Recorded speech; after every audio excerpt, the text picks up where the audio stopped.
heart of Karnataka's Dakshina Kannada district, a quiet revolution is redefining rural waste management. While the Swachh Bharat mission has made toilets common, the real challenge is managing full pits. To solve this, two fecal sludge treatment plants were established in Goltamajalu and Ujire. These facilities use planted drying bed technology, a sustainable way to process up to 3,000 liters of fecal matter daily. The Ujire unit is lifelines for 25 Grama Panchayats. ನಮಸ್ಕಾರ, ನನ್ನ ಹೆಸರು ಪ್ರಕಾಶ್ ಶೆಟ್ಟಿ ಅಂತ. ನಾನು ಉಜಿರೆ ಗ್ರಾಮ ಪಂಚಾಯತಿನ ಪಂಚಾಯತ್ ಅಭಿವೃದ್ಧಿ ಅಧಿಕಾರಿಯಾಗಿ ಕೆಲಸ ನಿರ್ವಹಿಸ್ತಾ ಇದ್ದೇನೆ.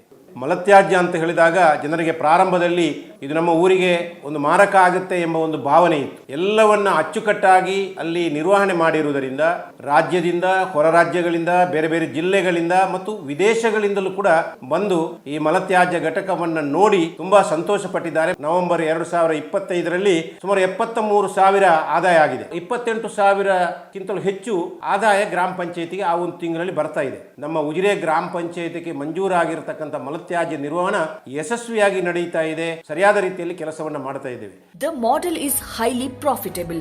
In November 2025, the unit earned rupees 73,000 against rupees 44,000 in cost, netting the Grama Panchayat a 28,000 rupees profit.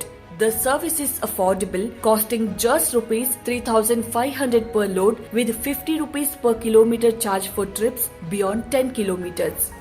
ನಾನು ಉಷಾ ಕಿರಣ್ ಕಾರನ್, ಉಜಿರೆ ಗ್ರಾಮ ಪಂಚಾಯಿತಿಯ ಅಧ್ಯಕ್ಷರಾಗಿದ್ದೇನೆ. ನಮ್ಮ ಉಜಿರೆ ಅತ್ಯಂತ ದೊಡ್ಡ ಗ್ರಾಮವಾಗಿದೆ. ಬೇರೆ ಗ್ರಾಮಗಳಿಂದ ಕೂಡ ಮಲತ್ಯಾಜ್ಯವನ್ನ ತೆಗೆದುಕೊಂಡು ಬರ್ತಾ ಇದ್ದೇವೆ. ಇದರಿಂದ ನಮ್ಮ ಉಜಿರೆಯ ಗ್ರಾಮಸ್ಥರಿಗೆ ಕೂಡ ಒಂದು ಉದ್ಯೋಗ ಅವಕಾಶ ಕೂಡ ಇದರಿಂದ ದೊರಕಿದೆ.